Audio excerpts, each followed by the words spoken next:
Welcome to This is BPCC. I'm your host, Jacob Bird, and today we'll be looking inside our very own Culinary Arts program. Please welcome our special guest, Chef Julie DuPont. Hi, thanks for having me. Thank you for joining us here today. So what exactly is the Culinary Arts for those who may not know? Well, basically, it's a fancy word for cooking. It's fancy. So how many different classes are offered in the Culinary Arts program? Right now we have 14. When I first started, it was just 2-semester program, and we've basically implemented a new associates over the last year. So. Also, who exactly is the class for? Well, I could say it's just about from everybody. My youngest student was graduating from high school. One of my oldest students was 70. I think anybody who has a love or passion for culinary arts, it's definitely tough, but I have such a broad range of students, young, old. If you love cooking, come to my class. Noted. Can you tell us about your kitchen space? Is it the typical industry standard? No, my class is very large, so your typical industry standard would just be a small kitchen, depending on how many seats you had in your restaurant. But my kitchen's really conducive for a lot of students learning how to cook. So we have a lot of stoves, we have a lot of everything. So it's a lot, huh? Yes. So how many students are enrolled in the program each semester? Right now, typically we have 35 to 40, but with our program growing and we have 2 cohorts now, we're probably going to have about 120 next semester. Oh, wow, that is a lot. Yeah, it's a lot. So does the culinary program have any job placement? Yes, we actually have one of the highest, along with nursing. Our students have an externship that they go out for 100 to 400 hours depending on the program, and I try to put them in restaurants where I know they will get a really good connection with the chefs, and typically they stay employed afterwards. Oh, that's good. Yeah. So how do you teach people to become a chef? Well, I always tell my students, even after you graduate the program, you're not necessarily a chef. It takes years of the industry, but you start with the basics and you basically teach them everything to learn how to build the foundations of cooking. So where are some of the previous students that you have had, or where are they working at right now? Oh gosh, I have some students own their own business. The Crab Shack is one of my students. One of my students is food and beverage manager at Barksdale Air Force Base. It depends on, where they kind of landed. They're starting restaurants, they work for people, some went to the casino. Some have started their own food trucks, catering businesses. They're everywhere. Really? So, because of COVID, how has that affected your class? Oh, okay. Well, imagine hands-on everything, and then you go straight to, internet learning. That was very challenging for me because I'm very much hands-on. You have a knife. Here's where your hand goes. Don't cut yourself, so there was a couple videos. I'm like, no, I can't watch it anymore. Don't cut yourself. But it worked out really well. We did good. That does sound difficult, though, but I'm glad it worked out. So what are some of the kinds of food that your class gets to cook? We cook everything from eggs to pastries, steaks, pork. We go through all the ranges of what you could experience as a chef. So what is the most challenging cuisine to teach? Well, there's so many different cuisines. I think the hardest thing to teach is probably pastries because it's so precise. If you don't measure it proper, it never turns out right. So when looking inside your classroom, we noticed like herbs growing in the corner. Can you tell us more about them? Yeah, they're actually microgreens. So it's part learning about nutrition, but they're very, very high in vitamins. They're very good for you. And I try to bring in herbs that are not particularly, you can go to the grocery store and buy them, but I want my students to get a very vast range of knowledge of all different types of foods. So, Julie, those have been some great answers, and hopefully some of the viewers may consider taking your class. So we're going to take a short break, and when we come back, we will find out more about Julie and her personal experience professionally cooking. Stay tuned.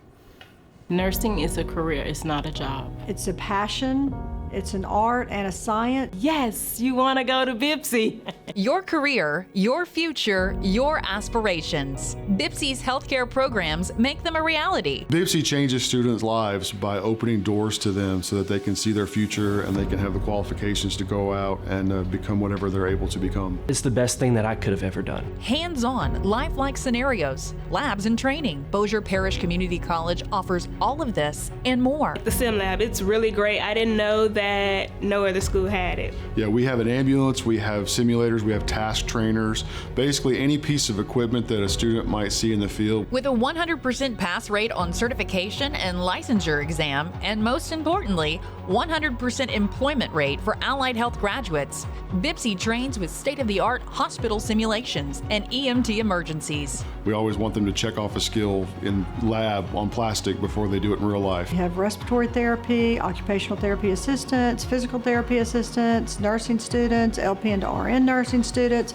They all come through the simulation lab. We have one of the best sim labs in the state. From cutting-edge lab techniques to personal training with a 10-to-1 student-teacher ratio, Bossier Parish Community College gives you practical knowledge with the latest teaching technology, innovation, and inspiration for your career and for your future. With more than 14 programs in the healthcare industry, you can start your path to a healthcare career at Bossier Parish Community College. The BPCC paramedic program prepared me to go out and save lives in the community. These students are getting out making 80, 90, 100,000 a year. Turn your passion for helping people into a career in healthcare. Bossier Parish Community College's experience, training, and knowledge will help make your dreams a reality. We're the front line of the healthcare in the EMS profession, EMTs and paramedics. I have gotten phone calls from nurses that I've worked with in the past, and they say, Terry, your nursing students are some of the best we've ever had. BPCC is kind of the best. It starts with you here at Bossier Parish Community College. Go where you feel like you need to go, but BPCC is a place where you need to be.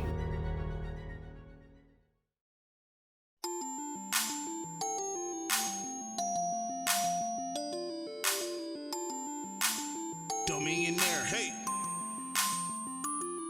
Huh.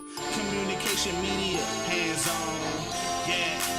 Know we hands-on, give you all the tools you need to succeed. Only at BPCC. Communication media, hands-on, yeah. You know we hands-on, giving you all the tools you need to succeed. Only at BPCC. Broadcasting, TV production, wanna be on television, we can get you started. Every day's a photo shoot, got fine art photography, know the film up, also making documentaries. Graphic designers, real fun, Photoshop, illustrators, characters come alive in computer animation. We got sound recorded with studio production without the training. How could I record this greatness? Lights, camera, action, come alive and be creative. Business of music, maybe you could be my next agent. Media for ministry, pitches where you wanna be. Looking for all the majors that breed creativity. Communication media ain't for the wannabes. Yeah, it's only for the gonna-bees. Got cool professors, master your craft with ease. Cool professors, master your craft with ease. Welcome back to This is BPCC. If you are just now joining us, my name is Jacob Burt and this is Chef Julie DuPont. Now, before the break, we found out some of what BPCC has to offer in the Culinary Arts program. So I'm sure the viewers want to find out a little bit more about you and like how you got into this field exactly. Oh gosh, I ended up moving to Norway when I was 19, and I've always been in the cooking industry. My family owned a fish market that is about 120 years old, so I kind of grew up cooking. Moving to Norway, it was my lifelong dream to, be a chef. So I just kind of continued on. I think being a chef found me. Not necessarily I decided to be a chef. I just took everything that I needed, and one day I woke up like, wow, I'm a chef now. Wow, that's good. Yeah. So how long have you been cooking professionally? Oh goodness, I had my first restaurant manager job when I was 17, and I'm 45, so that long. Wow, it's a long time. Yes.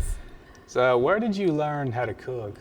Well, I think I learned a lot here, and I actually learned so much more in Norway. That's where I got my European Master Chef license. So I trained with some of the best chefs in the world, and I was very, very lucky to just to have that, knowledge, and the people around me.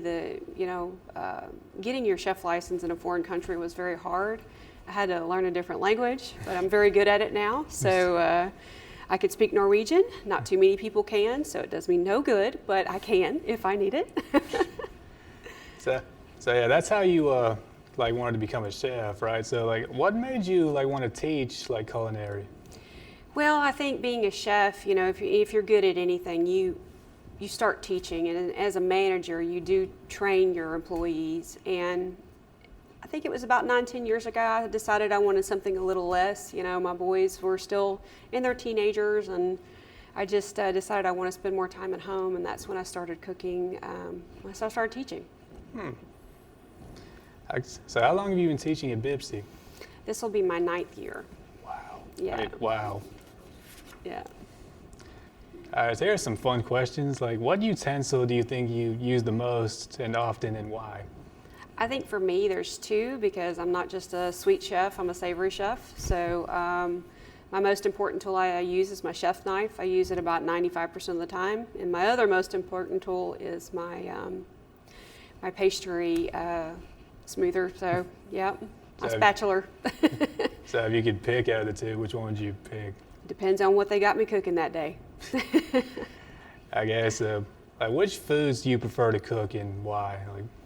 Well, I majored in pastries, and I love pastries because it is so precise. I love baking. That's one of my favorite things to do. It's very calming. You have to be precise, and you have to love what you're doing because it's very meticulous, and it calms me down. I love baking. Yeah, I don't know how to cook at all, so I wouldn't know. So what is your favorite food to eat, and why? Oh gosh, I really don't have a favorite food. I think it's all goes on my moods. So it depends on what mood I'm in, and then I know how to cook pretty much everything. So if I'm feeling sick, of course I want some soup. If I want some sweets, of course I just bake cookies.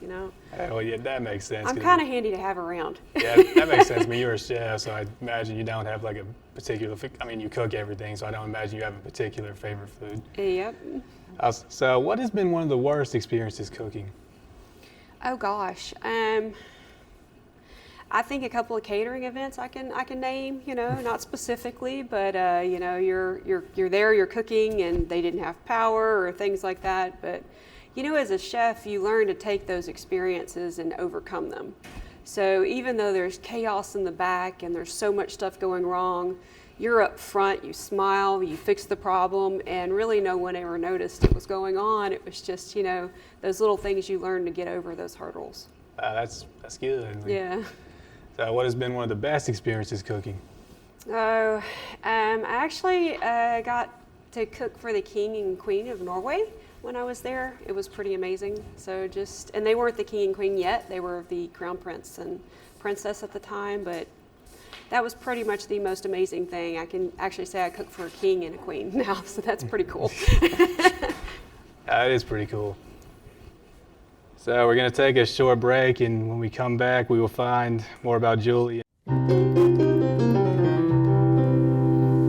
and welcome to Bosch Community College's Sound Recording Technology program. I'm Lewis Williams, and I'm one of the instructors in sound technology. Let's take a look at what we have.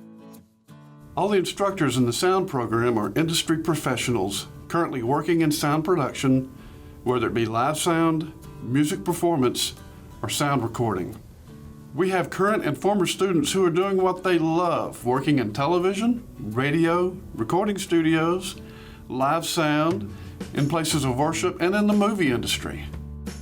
I am a non-traditional student, and what brought me to school was spending a lot of time out in the private sector and learning how important specialized training can be. The reason I came to BPCC was because I spent a lot of time in the private sector, in the music scene, and without a lot of guidance or direction. I just had a desire to create art and to be a part of the industry, and coming to school made the most sense because it allowed me to learn some of my bad habits and get rid of those and build good professional habits from the ground up.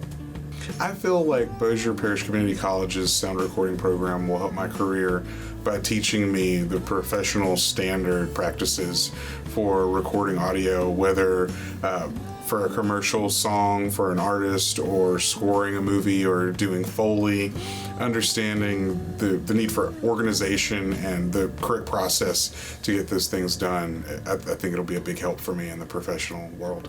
Our hands-on approach to teaching sound technology, we feel, is the only true way to learn sound production. You cannot learn this technology from reading a book. Because of our approach, we utilize the most up-to-date recording and live sound equipment available for classroom instruction. So, if you want a career in sound recording, music production, live sound, or sound for film, come see us here at Bossier Parish Community College and let us show you how to get started in this exciting industry.